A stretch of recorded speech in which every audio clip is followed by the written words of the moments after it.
Welcome, everybody, to another episode of Need Some Introduction. As you may have noticed, the weekend episode I was trying to get out did not come out. I was on vacation. I was actually with my sister, with Celia, who I've been recapping the Blackbird show with, and we were planning on covering it, but we watched it at different times, and families around, and it's just very inconvenient to try to get anything done. So we will have that conversation for you this upcoming week. So we will get back to 2 episodes a week, but that's okay. I did see that we had a lot of listeners on last week's episode, the Better Call Saul episode. So maybe more people had time to listen to that episode while they were waiting for another one. And just a quick show note that we are wrapping up Better Call Saul next week. This is the finale. Can't believe it. Incredible, right? So close to the end. Following that, Sona and I will be giving you a recap of the season of Only Murders in the Building. I think there's only 4 episodes left of that show. And then we will have, of course, give you a recap and review of the finale, which is the week after Better Call Saul wraps up, I believe. I will be separately covering the new Game of Thrones spinoff show, House of the Dragon, which begins on the 21st. And then on the 30th, Sona, we begin our coverage of the another psychological thriller set in a mental hospital. Not so I guess maybe coincidentally with Blackbird, or maybe intentionally, who knows? And that will be on Hulu, and that will begin on the 30th, and it's called The Patient. So just some things to look forward to. So make sure you subscribe so you know when all that becomes available, all those upcoming episodes. And beyond that, so now I wanted to catch up on a few things from previous conversations we had that you may find interesting. Let's do it. The first thing I wanted to bring up is that, speaking of the Cinnabon connection with Better Call Saul, next Monday, everybody, if you are a fan of Cinnabon will be giving away, they have a snack size version of the Cinnabon called Center of the Roll. So they will be giving away a free Center of the Roll. All you have to do is install the Cinnabon app on your phone. And next Monday, the day of the finale, you can go to any Cinnabon and get a free Center of the Roll, which is, of course, the best part of the Cinnabon, by the way. I'll take your word for it.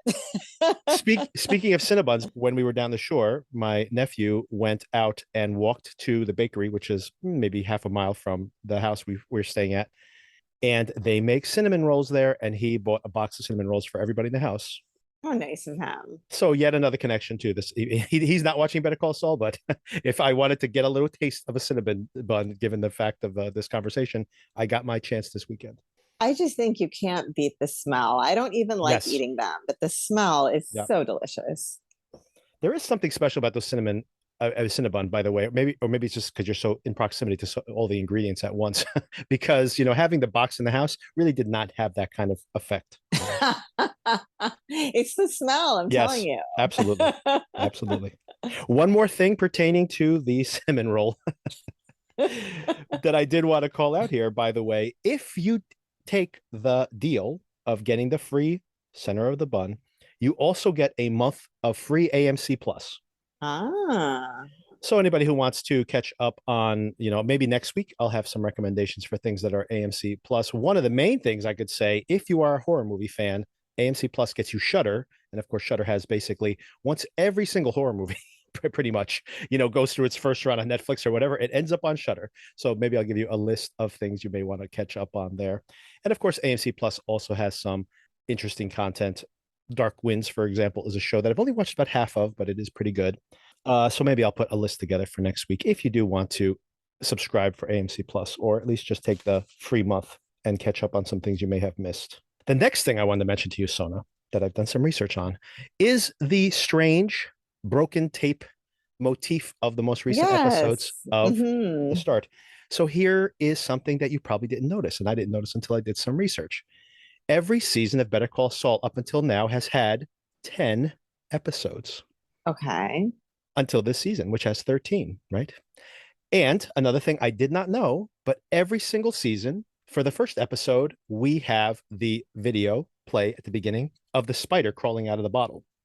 And every single episode, when we get to the 10th episode, we have the coffee mug tipping over, right? So basically, every first episode has the same intro video. Every 10th episode has the same. Every second, third, everything in between, right? I'm not giving you every single one of them. But basically, every single episode in every single season has that same intro, except that the video is breaking down every season a little more, a little more. So they've been doing this since the Wow. beginning of the show. Yep. And the reason that the tape is broken now for the 3 most recent episodes is because they've never been beyond 10. So they basically do not have video to show for those 3 episodes. So interesting. And one last thing I want to call out here. I have not seen anything about this. I was taking my notes and watching Talking Saul, by the way, which I have a few notes that I want to mention on that as well, on some of the feedback from the cast and crew. I basically, while I was taking my final notes of the night, the episode starts playing again. And I noticed that at the very end of the tape, it's like something out of The Ring, by the way. At the very end of the tape, there's a figure that we see just for a split second. So once again, I think we're getting teased for something that's coming next week. So that's all my research and doodads and good stuff. Hopefully entertaining for everybody. All right, so let's get into the episode itself. This one written and directed by Vince Gilligan himself.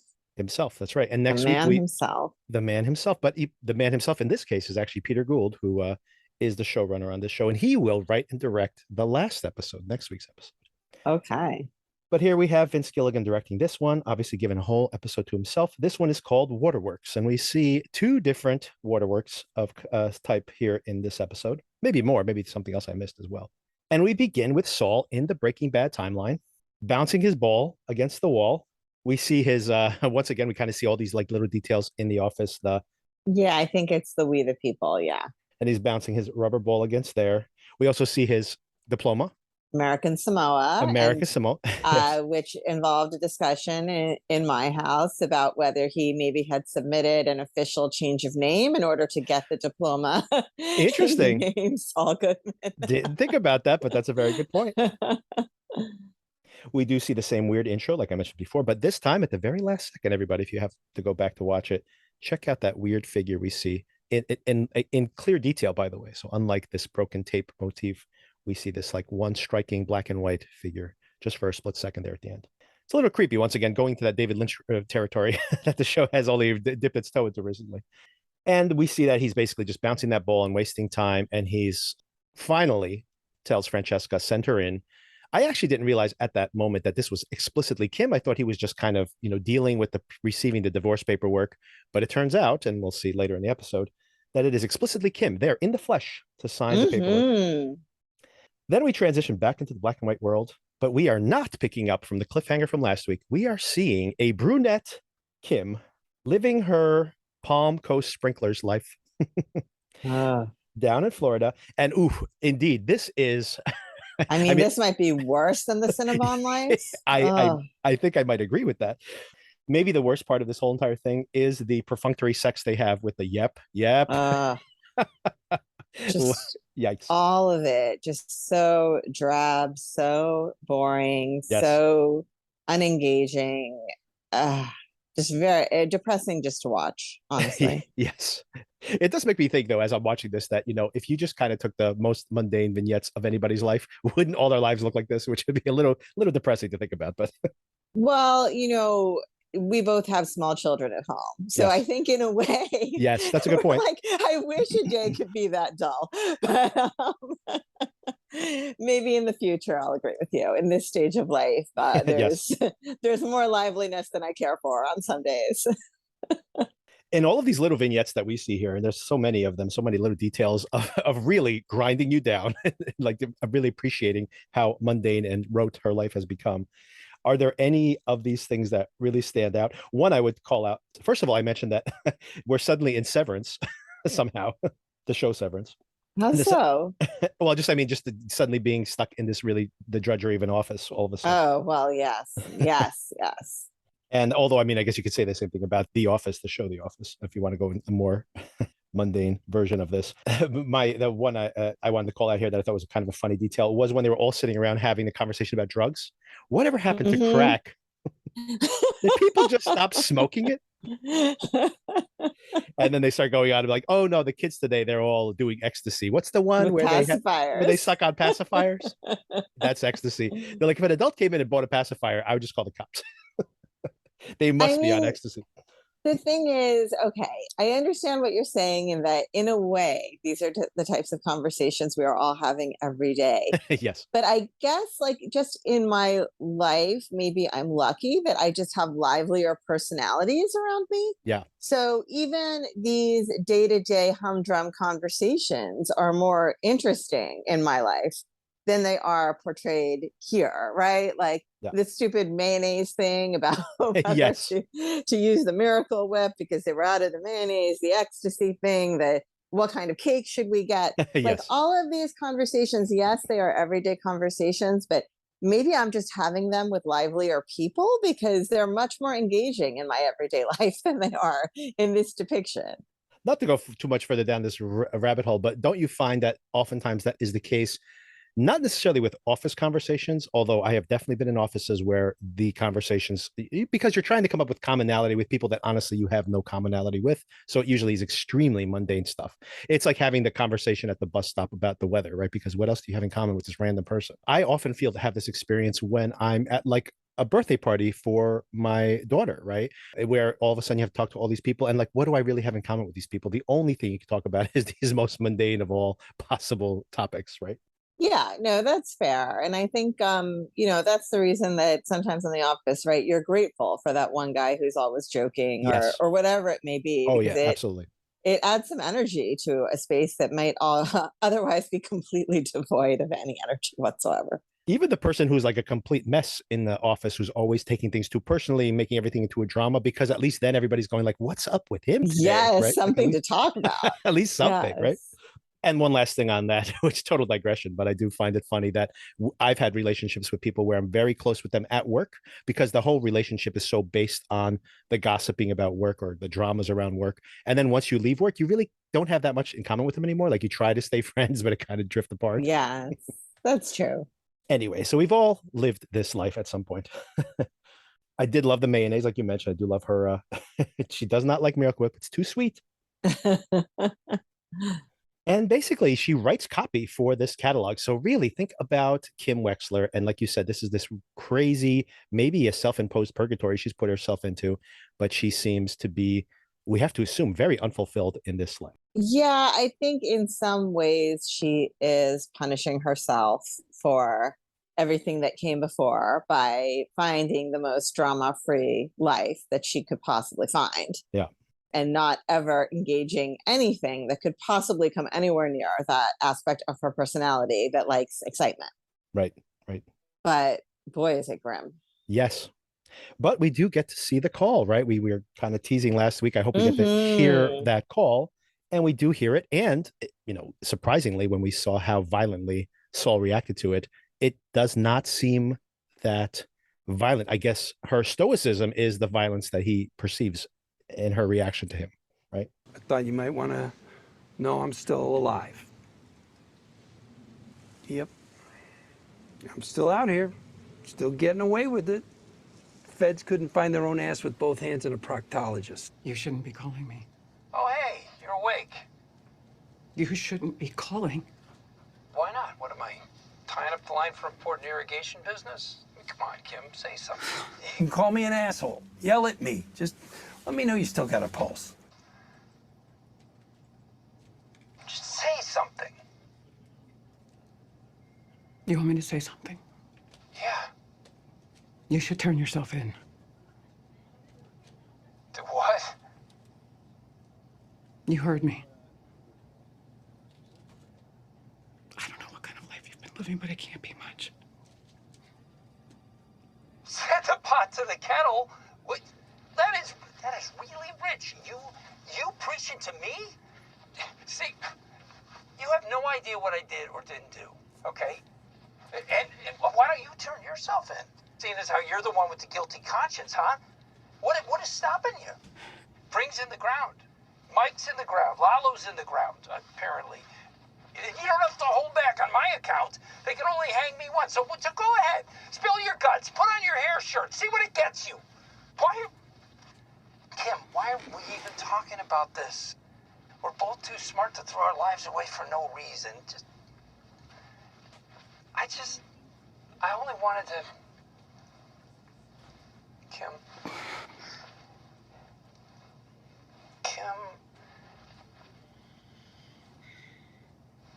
Kim. I'm glad you're alive. Yeah, I mean, I will say, I did understand or I related to like how offended he was at the idea that she's telling him you should turn yourself in. Yeah. As if, and I mean, this all plays out later, Yes. but in that moment, like it just seemed like a little bit sanctimonious for someone who's Oh, not yeah. perfect herself, Yes, yes. Well, and I mean, I guess that is why she does what she does. Yeah, for sure. And that's very much Kim's thing as well, right? Where she somehow can dodge her own self for only so long, because then when she's confronted with it, she has to take action at least. So we find out it's been 6 years since the divorce, right? Mm-hmm. And her biting last remark, I don't think she's trying to be cruel here, but the whole idea of just saying, like, I'm glad you're alive, and hangs up the phone, I actually think she means that. I think so too. But he takes offense to that, obviously. Just he perceives it as her coldness, which once again, as we've learned from Kim, that coldness masks a lot of other stuff, right? I like Tammy's birthday shenanigans going on in the background, by the way. I actually jumped when that woman walks into the room to tell her the cake's ready to be cut. I was just not like, I was just like so much in her mindset when she hangs up the phone. And then suddenly they're like, Kim, she's like, ah. Was it vanilla or strawberry? Did we ever find out? Oh, I don't even know. It's hard to tell in black and white. And then, of course, like you said, this all pays off that we see Kim flies into Albuquerque. And it's very interesting when she shows up at the courthouse and she sees that defense attorney preparing her client, making him wear a tie, tucking in his shirt, wear a jacket. Of course, all Her things. old life. Yeah, exactly. So the pangs of recognition. And the shot of her driving into the parking lot was nice too. Looking in the booth real quick. The empty booth. Yeah, exactly. Yeah. Yeah. I mean, just a reminder that that booth is now empty, and it holds on that very interestingly. And then she goes and makes a statement at the courthouse, and then goes and presents it to Cheryl. This scene was so uncomfortable. And Cheryl reads through, we see snippets. She confesses to everything, every single detail of what happened. What do you think about this whole scene? The most painful moment in this whole entire thing is that Kim basically saying, hey, he didn't suffer. It all happened in an instant, and he didn't suffer. He didn't suffer. The lies you two made up, the picture you painted, that's all he is now. That's all anybody remembers. I want to change that. What happens now? Will you be tried? Will you go to jail? I don't know. You're a lawyer, right? You're a great one, Howard said. How could you not know? Bernalillo County has my affidavit. It's up to the district attorney whether to prosecute. And she may not. Why? There's no physical evidence. No remaining witnesses other than my ex-husband, assuming he's still alive. I could sue you in civil court. I could take everything you've got. Yeah. Why are you doing this? The way you tarnish his reputation, it's all anybody thinks of him. And I think that is very, very biting. Yeah, I think it was spot on, right? That never mind that exact moment, but this guy felt like he was losing his mind probably for several weeks beforehand, which is like very disconcerting. So, and then, the fallout from all of it is as awful as the murder was. It's not really about that in retrospect. Exactly. But if he had survived, at least he could have rehabilitated his career, or the perceptions people had of him. But of course, this is the punctuation on his whole life, which is very sad. And of course, it all comes crashing down Waterworks on Kim, where she's taking the bus back to the airport, and she just breaks down, right? She just has a very... This is really a tangent, but before we knew where this scene was heading and they showed her on the rental car bus, my husband and I had a conversation about how much we hate the rental car bus. That it just, it's just either you have finally arrived from an awful flight to your destination and you just want to get to the hotel. And it's like, now this, like, wait in line for the rental car bus, get on the bus, load your luggage, wait in the line to get the car. or your vacation is done and you just want to get home and you're stuck on the rental car bus. And so we have this whole conversation and then she bursts into tears. I thought that the only thing that could make this experience more awful Exactly. is that the person you're sitting next to is now hysterically crying for some reason. But that's a complete tangent. Yes, the drama of the moment was still there, that this has all been building up for such a long time for her. I did like the little detail that at the end, as she's really getting more and more hysterical and crying, that this hand comes in, this old woman's hand comes in just to give her a little pat on the arm. And maybe think of two things. One is like how sweet that is. And also I think about when I've seen that in public, when that has actually happened, not exactly this, but similar, that it almost feels like the old lady is there for that purpose. She's the only person who can get away with it, right? You don't want like a teenage kid doing that. You don't want like some 40-year-old guy. The old woman seems to be like compassionate and also non-threatening enough to provide that condolence. And the old women will have their revenge, I should say, in this episode as well, right? By the end. In a big way. So yeah, so we come back from this commercial break actually, where she's crying on the bus. And now we jump to that cliffhanger where we left off. And Saul's breaking into the house of Cancer Man. And he gets all the usual stuff. He even finds his passwords. He does everything he needs to do to get out of there. But he doesn't get out of there. And it just once again doubles down on something we were discussing last week, where I feel like he wants to get caught. Don't you think he wants to get caught? Yeah, I think we're kind of seeing the different ways that Saul and Kim are punishing themselves for everything that came before. His behavior here is so reckless. Yes. And so unadvisable that it could only be, on some level purposeful, I think. I mean, overall in this episode, I can't remember if we've ever seen such an awful side of Saul. Someone who is not perfect by any means, but I'm not sure we have ever seen it this bad. What's crazy about this too, and maybe this is something I'm just realizing now, is the intention of the filmmakers here, that we see this fighting duality within Kim and within Saul, because like you mentioned, he puts himself intentionally into the riskiest position he can, which is this kind of self-flagellation, like you mentioned. And then once he's in there, he's cornered. He literally multiple times in this episode threatens to kill somebody to escape that situation, but a situation that he has put himself in. So that battle, this deadly battle, is happening inside himself, right? Because if the self-preservation side of him was winning this war, he would never put himself in that situation. And then, of course, the self-destructive side is putting himself in harm's way, but then like literally willing to kill to get out of it. It's like, you did this to yourself. And I think that is this part of this psychology he cannot reconcile. And I think Kim, on the other hand, her better angels are winning out, right? Like she's basically saying, I'm not going to do a half measure. I'm going to do all of this, right? So I think maybe we're seeing those two sides of these two personas playing out in very different ways. I think so too. Although in fairness, I thought he was just going to conk the guy on the head with the dog's ashes, not necessarily kill him. Like just make him pass out. Yes. I mean, I don't think, yes. I mean, what I would say to that is that, taking somebody who is inebriated already and drugged and conking him on the head, you are endangering their lives in a way, so it's tricky to say the least, because at that point, just the stupidity of it, once you knock this guy out, even if he survives, all he has to do is tell whoever shows up, the police, the events of the night, and can still turn him, still give himself away. So there's True. So it raises the question of how far he's willing to go.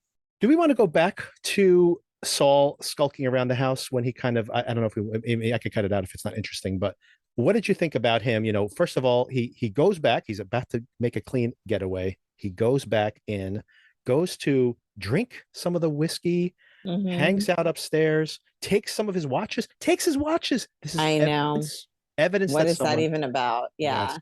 What is that? I mean, it's not something that we've seen Saul be interested in doing that type of stuff before. And it just seems mean and petty for somebody that does not deserve this whole situation at all, like adding insult to injury. It makes sense that the character is hitting a rock bottom, but it didn't make any sense for someone, as we've discussed, has any sense of self-preservation to be doing this type of stuff. Right. And I just think about the fact that think about it, even from a practical stand of view, even from a pragmatic point of view, how insane this is. Because if you just gone in there and you're trying to steal their identity, and now you're proving that, no, I took his watches also, then it's like, how are you going to sell that? Like, he's going to assume, for example, that, something got compromised. You're basically diminishing the value of the identity theft if he knows for a fact that someone was in there. But I guess he did that as soon as he broke the window too, right? So at that point, he probably would be smart enough to freeze all his accounts anyway. So yeah, it just seems so self-sabotaging. Just yet another example of that. I do like this whole thing. We had it teased in last week's episode, and this show is always a show that plays with our expectations. We saw the police arrive. We're wondering what is going to happen here. And of course, it turns out to be something really hysterically funny. That first of all, they simply are hanging out there, complaining about the food they picked up at the taco stand, probably in the middle of the night. I mean, at this point, we know it's like 2 or 3 o'clock in the morning. So can't be very like, I'm not picking up fish tacos. My God, fish tacos at 2 o'clock in the morning. Taco in Nebraska, as his partner pointed out. Right. What are you doing, man? In the middle of the night. So yeah, that was a horrible decision. First of all, 15, what do you say, 1,500 miles away from the ocean. And then of course we see that Jeff in the car is panicking. He's worried. He thinks the cops are there for him. And of course, he jumps on the accelerator and crashes into a car right there in the neighborhood. Very hilarious payoff to this whole entire thing. I thought for a moment that Jeff was actually purposefully trying to cause a distraction by crashing into the car. But it turns out that he's just that reckless, I guess. No, I don't know. That would be really dumb because the crash is so close to the house. I was thinking if they're following him and he wants to actually give Saul a getaway, then what he would do would just be to drive around the corner, because then the cops would pursue him. And then, by the time they pulled him over, he could even like pull out into another neighborhood. And then the cops will be like, hey, didn't you see my lights? And like, oh, I thought you were just trying to pass me or something, right? But basically you could get them a mile away from the house, not crash like in front of the house, which is a very very bad place to crash your car if you're trying to be incognito. So then we go back into the Breaking Bad timeline, more or less actually, because I guess this is still pre-Breaking Bad, but we do see the continuation of that sequence where Kim signs the paperwork. Saul at this point is, once again, we know Saul, he is incapable of dealing with his emotions. So he has shut down completely and is, will not reconcile, won't even have a moment of reconciliation here with Kim, just blows her off like no big deal. But of course, we know he's really hurting inside, and that's it, blows her off. And we do get to see her interact with Aaron Paul. I think he does a better job here of channeling. I agree. And I guess he's being directed by Vince Gilligan, his old school Breaking Bad author. So I guess, maybe they do a better job of getting into the Jesse mind frame. And I thought this was interesting. She asks, hey, my friend, he just came here because of the TV commercial. You don't pick a doctor because of a TV commercial. What do you think about this guy? How is this any different?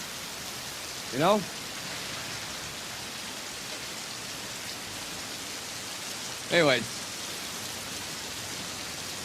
this guy, any good?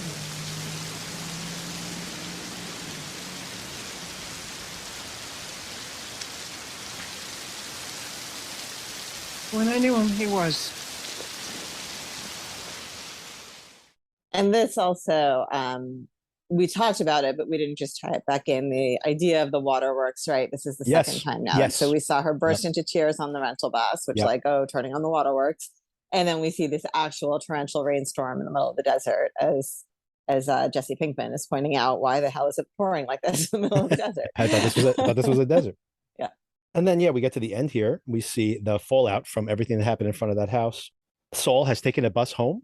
Interesting bus riding motif in this episode. Jeff calls Dad. Saul is waiting for the call. He tries to do his, usual magic when he's waiting for the call to come. And that almost works. It's only off by a few seconds. Jeff calls Dad, which of course is Saul. Saul gives him some sound advice saying, hey, look, if you rob the house, there's nothing in your car, etc. and so forth, right? So there's many reasons to say that this guy is innocent. So if he just sits tight, he will probably be okay. It is suspicious, of course, that he dropped this guy off at the house. And then, X number of hours later, he is still there. So he tells Jeff to sit tight. And he goes, you know what? I can't bail you out. I need your mom to do it. It's going to look suspicious if I do it. Sounds better if it comes from your family. I'm going to go talk to your mom right now. Calls Marion on the phone, Carol Burnett's character. And something he says when he seems to know too much about the law. makes her suspicious. So she decides to break out the PC again, now that she has that Mhm. handy dandy laptop. And she does some Googling and she puts her headphones in so she doesn't hear when Saul arrives. I did want to call out that on the ride over, Saul is singing The Tide is High by Blondie. Very funny Mhm. details here. We've all done this before where he immediately starts singing The Tide is High in the wrong place. And then he just shuts up because he realizes he missed the part of the song he was supposed to sing. I totally missed that. The second thing I want to point out here, I love these little details that Gilligan puts into his shows, by the way. And the second thing I want to point out is that earlier, when he was singing Brandy in that karaoke bar, Yeah. I was like, oh my God, he's playing up how bad he is. No, he's a horrible singer. I don't know. I don't know if Odenkirk himself is this bad a singer, but boy, this is as bad as you can get at karaoke, I think. Another interesting thing I want to call out is when he does get to Carol Burnett's house, to Marion's, and he finds out what she's looking at. She has discovered that he's Saul Goodman. And he first thinks, oh, Jeff said something. And she goes, no, I just put in con man and Albuquerque and you came up right away, which I think is awesome, which is probably true, right? He must be extremely famous nationwide. The other interesting thing is we only see the ad reflected in his eyeglasses, but the ads are in color. I thought was interesting considering that, everything obviously is in black and white in this sequence. Yes, that was interesting. I don't think it represents anything more than the fact that it's just like a little artistic flourish to show that time frame is still in color, right? And theoretically, in his mind, right, like his whole life has been drab since that moment. And yeah, so that leads us to the very last moments, I should say, of the episode where Carol Burnett is about to push her life alert button. Saul has pulled the phone out of the wall to prevent her from making a phone call to the police and starts winding it around his hands. Yes. Ominously, right? Mm-hmm. And then takes the life alert necklace away from her. But she just says, I trusted you. And this somehow melts this fugue state he's been in, this like evil Saul persona that he's been in for a while. And he steps away from her. And of course, she pushes the button and triggers the call. But yeah, what did you think about this last moment and his change of heart? And do you think he was really going to kill her? But that's the question, right? And in the moment, I did. And I thought, like, again, wow, this is the ugliest side of this character that we have ever seen, that he could even consider doing something like this. For some reason, in retrospect, I feel like he wasn't going to and was just trying to scare her. Yeah. And I don't really know what shifted my thinking in that regard. But in the moment, I definitely felt like he was willing to do it, and I was horrified by it. Yeah, I mean, I would have to assume that it had to be just purely a threat, because one of the things I thought about is if she gets killed at this moment, who are they going to go after? His whole persona is blown up, basically. Like, it's not like he can go back to working at Cinnabon because Jeff will turn him in, or Jeff's friend will turn him in if not Jeff, right? Jeff's going to be like, I know who did this. He works at Cinnabon in the mall, right? So, and then of course, once they get there, they're going to know he's Saul. So it's not rocket science to connect the dots here. If he threatens her, he's only buying himself an hour or two, because even if he threatens her into not pushing the button at that moment, and then what is he going to do? Get her to go bail out Jeff before he talks? Yeah. Then while she's at the police station, she's just going to be like, I'm safe right now. I'm going to go talk to a police officer. What does he buy himself? Minutes, right? So it's not, maybe he's just doing that calculation. But I do see him soften. So I do think he... as I'm talking about it with you, I think the way the rest of the scene played out is what made me think that it was just a threat, because he does back off and he does run away. I think, something about the way he responded to her after that moment made me think like he was just trying to see if he could scare her into shutting up. But once it was clear that couldn't be done, then like cut his losses and get out. Yeah. Now, listen, I'm still the good friend you thought I was. Okay, Jeff understands me, Buddy understands me, and you will too. Just have to, keep things on an even keel. All right? What have you got there? Put that down. Final warning.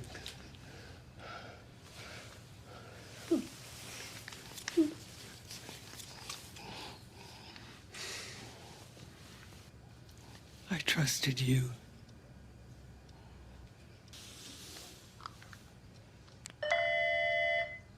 Marion, this is Valerie, the life alert. Are you okay? I do agree that, I think that was just a threat and he was just trying to look imposing, and then partially this calculation, partially just seeing her as a person there again, this person that he really did seem to have befriended at some point.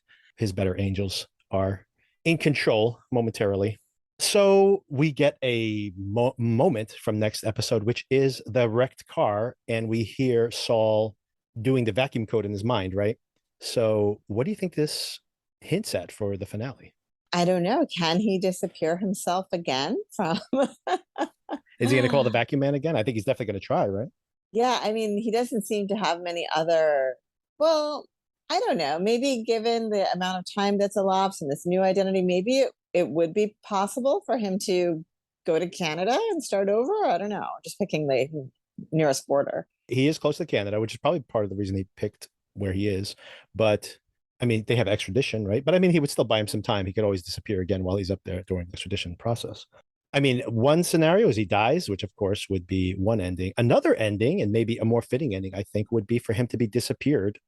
We see him in Canada, let's say, for example, under some other identity, and an even more drab and non-functional version of his life. And, maybe apropos to Saul, he refuses to accept blame for what he's done, and he's just living in this smaller and smaller world, the smaller and smaller box he's putting himself into. I think that would actually maybe more apropos to the show, but remains to be seen what happens. Do you think we'll see Kim again? Do you think we'll see Walt again? I think we will see Walt again. Maybe, I mean, obviously in flashback, right? You would assume they would bring him in a little bit more. I do think we'll see Walt again. I feel like that might be it for Kim, I think. Yeah, I think so too. They give her a lot of screen time. Yeah. Yeah. And I mean, this episode was half about her, Yes. right? Yep. And if Yep. not more than half. Yep. And I think this was like, her farewell of like, this is the path that she's chosen. And they kind of made clear that even though she came clean, it's very unlikely there will be any consequences for that. Right. So she's just going to go back to the banality of her Florida office space life. Yeah. Yeah. I agree with that. I think they made it pretty clear in the way the episode is written to say the DA can pursue charges, but they probably won't, because how do you make this case? It's going to be an expensive case that has no evidence. Even if she confesses to it, what are they going to get her on? And then what Cheryl says to her, she's like, I can sue you and take everything you have. But Cheryl's like a millionaire. She inherited a chunk of this business that, of course, was successful and maybe even more successful now. And what does Kim have? She gets she's probably living check to check. So, okay, yeah, you can take everything she has. What's that? It's not exactly. Not much satisfaction in doing that, right? Other than just torment Kim. But it's like, well, how much, that's going to get boring after a year of her knowing that she's eating tuna sandwiches every day. That's not really, how satisfying is that going to be? It's just, it's not going to fix the underlying wound. Going back to maybe the best episode, in my opinion, the best episode we've seen of the show, maybe ever, but definitely this season, which was that kind of moment after Lalo dies, that episode where everybody's kind of recuperating. And we see Nacho's dad say, vengeance itself just has its own cost in a way, right? Because you can never get past whatever your wound is. And that's the same thing, right? What's Cheryl going to do? Be vindictive forever? Right. So anyway, yeah, interesting. I didn't love this. I mean, I shouldn't say I didn't love this episode. I should say that I don't think, this is just my gut feeling now, I don't think at this point that the show is going to nail the landing in the way that Breaking Bad did. It's not that kind of show, I don't think. I could be completely wrong about this. I would love to have one of these kind of iconic final episodes. But for me, having that episode, the one after Lalo dies, is so exceptional that for me, that is really, in a way, the finale of the show, right? It's just like kind of seeing everybody in this moment before we know everything's going to go horribly wrong, right? But we just kind of see them all in this kind of moment of reflection. And that's the kind of show that is, I think, Saul is at its best. So I'm already happy with what we've gotten. I don't have expectations that the finale is going to knock my socks off, but I'd love for that to be the case. I don't think this is a show that leaves you with that satisfied feeling, right, that Breaking Bad did, of like tying up loose ends and ticking all the boxes. I think this show dwells in that uncertainty of having loose ends and unanswered questions. Yep. So yeah, I agree with you. Like, I think Breaking Bad was one of the all-time most satisfying finales to watch. Right. Just because it packaged it all up, everything you've been watching for years. I don't think we're going to get that here. Yeah. And like you said, Breaking Bad is that kind of show where it was, about this mundane guy who turns into Scarface over the course of the series. And then we get to see all those aspects of it, right? He reconciles with his family. He gets to be the big, he gets to have this very elaborate and crazy massacre at the end. He dies for all, and we knew it inevitably he had to die, but he died in his own terms instead of just wasting away due to cancer, something he was terrified of. So it kind of checks all those boxes. And to your point, I don't see those check boxes even in a show like Better Call Saul. So I don't know how you're going to tick them off, because that, like, if anything, we wanted to see Lalo die. We knew he was going to die, and he did die. That already happened, right? There you have it. So the show has to kind of give us something else at the end. But like I said, that episode after Lalo's death is so exceptional that I'm already very satisfied with what the show's given us. And I thought this was a very good episode, by the way, still. So I agree. All right. A few things from Talking Saul. I find this very funny. First of all, was that Rhea Seehorn was on there via Zoom. Mm-hmm. Oh, they interviewed everybody, by the way. They interviewed Jonathan Banks, and he was just, really nice. I mean, I recommend people, I think this will probably end up on YouTube, their Talking Saul segment. And I just thought it was really nice to have him say that, like, he goes like, you only have an experience in your life that changes your life so fundamentally, so late in your life. And he goes, I'm so beyond like lucky for everything that's happened to me. Just really sweet. And Tony Dalton talking about, like, he's so honored to have had this type of role. He goes, who can get this kind of role in their lifetime? And then, of course, that was pre-recorded, and everybody, Vince Gilligan was there, and Odenkirk was there, Rhea Seehorn was there and Peter Gould, of course, was there as well. And they're just talking about how incredible, just once they cast Tony Dalton, that, like, it just changed that character so fundamentally. They make the analogy that he's like James Bond, right? Mm-hmm. As opposed to like our usual, like, psychopathic Salamancas, right? And they go, you have somebody like Tony Dalton, who just, like, personally is so charismatic. And of course you have to use that as part of the character, and just like how iconic that is, of course. And of course they talked to Giancarlo Esposito. He said that he's talked to Tony Dalton about, having a whole career and then having this kind of being like a button late in your career. And once again, how lucky they are. So anyway, just really everybody, just a love fest. And they just seem to be these people who really loved working together. So it was really just great. Aww. But Rhea Seehorn, tying into the episode, did talk about how she lives up in New Hampshire, by the way, where she's speaking from. And she said that the Miracle Whip thing is her own thing. She was like, went on a whole tirade about how Miracle Whip is too sweet. Can't make tuna salad with Miracle Whip. It's too sweet. And then she, like, even boasted of a local New Hampshire mayonnaise that she put to the camera. Like, she actually, like, gave him some free promotion. The funniest thing that happens this whole entire interview, by the way, is that Odenkirk says that, of course, he's upset with her. She's giving him nothing on that phone call, and he hasn't seen her in a year and a half. And then Peter Gould, everybody on the set basically says 6 years. And he goes, oh, 6 years. That makes sense. He goes, I don't actually watch this show. It's very funny that he got the time frame wrong. Like, everybody on set, including, like, you just yell at him, like, 6 years. It's in this episode. It's in the very episode we just watched. So I do recommend that. Check that out. It's available on cable, and I think it's gonna be on their YouTube channel. I've seen previous episodes of this on their YouTube. Nothing too deep in understanding the behind the scenes, and of course they're probably playing their cards close to the vest because they're afraid of leaking stuff that isn't going to pay off till next week. So, and I'm sure they'll have more to say then. All right, so very much looking forward to next week's episode. Of course, the finale of this really great show. Hopefully something really surprising. I don't know where they're going with this, so I assume I'll be surprised. Whether I'm happy or not, I'll be surprised. So. All right, so thanks again for the conversation, Sona. Thank you.